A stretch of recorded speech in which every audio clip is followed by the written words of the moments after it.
Foucault's Pendulum is a 1988 work of speculative fiction by Umberto Eco, the Italian philosopher. It follows three employees, Jacobo Belbo, Casaubon, and Diotallevi, who work at a vanity press syndication and, growing weary of serious conspiracy theories about the occult, begin inventing their own for amusement. They dub their satirical creation the plan, yet as they immerse themselves in it, they forget its tongue-in-cheek origins. Complications arise when they realize that genuine conspiracy theorists are reading their work and taking it seriously.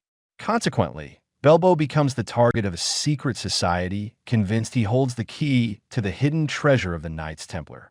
The novel blurs the line between satire and reality, bringing both parties into uneasy contact.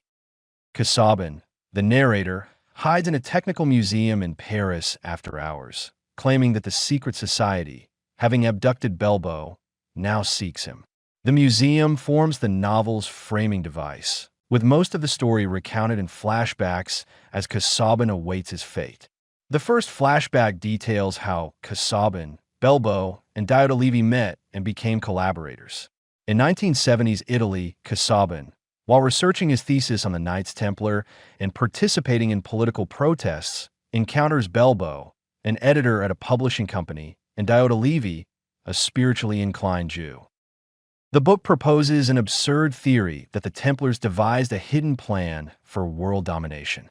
Colonel Ardini, the author within the story, also claims the Templars guarded a radioactive Holy Grail, predicting the takeover to occur in 1944, though the plan remains suspended. Belbo and Casaubon meet Ardini, who vanishes soon after. An investigator assures them that Ardini is likely not a revolutionary, but an occultist intrigued by his own theories. Soon, Casaubon begins work as a researcher, and Belbo's boss, Mr. Garamond, hires him. Through Garamond's publishing house, the three men explore vanity publications, discovering a lucrative market filled with writers eager to disseminate their conspiracy theories. Garamond even releases a serious book to lend credibility, while the trio dubs these aspiring authors the Diabolicals. After reviewing countless absurd manuscripts, they devise their own elaborate theory, the plan.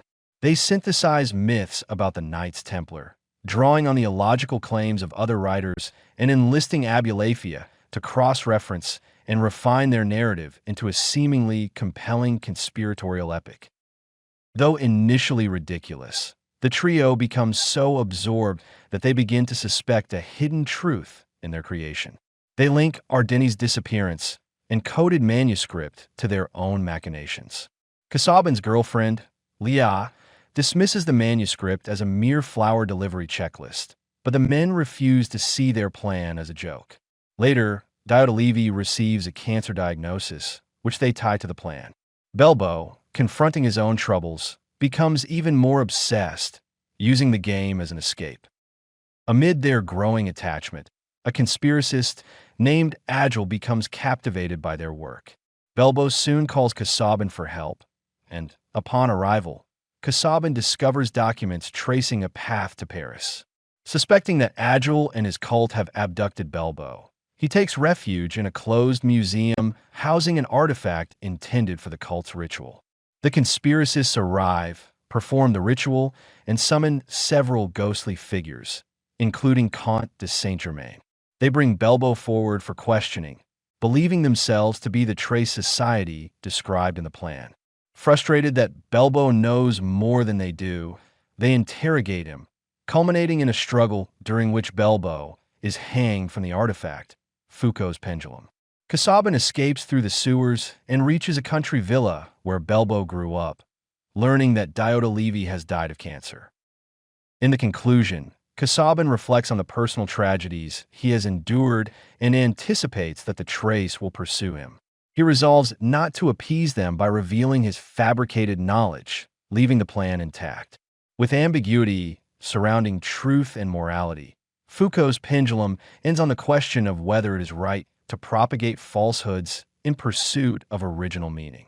Eco refrains from clarifying the truth or the fates of the remaining characters, implying that such judgments may be arbitrary. Thank you for watching. If you enjoy this video, leave a like and subscribe.